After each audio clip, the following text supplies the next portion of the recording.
आमदार कुणाल पाटील यांच्याकडून भाजपचा धोबीपछाड. खरेदी विक्री संघाच्या निवडणुकीत जव्हार पॅनलचा दणदणीत विजय. धुळे तालुक्यावर आमदार कुणाल पाटलांचे निर्विवाद वर्चस्व, तर भाजपच्या पॅनलच्या उमेदवारांचे डिपॉझिट जप्त. याबाबत अधिकृत असे की धुळे जिल्ह्यातील महत्त्वाच्या समजल्या जाणाऱ्या संस्थांपैकी एक असलेले धुळे सहकारी खरेदी विक्री आणि प्रक्रिया सोसायटी लिमिटेड या संस्थेच्या पंचवार्षिक निवडणुकीत आमदार कुणाल पाटील यांच्या नेतृत्वात महाविकास आघाडीने यंदा देखील गड राखला असून 17 पैकी 17 जागांवर दणदणीत विजय मिळविला आहे.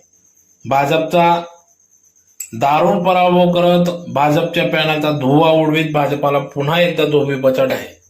या निवडणुकीच्या भाजपच्या पॅनलच्या उमेदवारांची अनामत जप्त झाल्याने त्यांच्यावर नामुष्की उडवली आहे. तर धुळे सहकारी खरेदी विक्री आणि प्रक्रिया सोसायटीचे लिमिटेड धुळेच्या पंचवार्षिक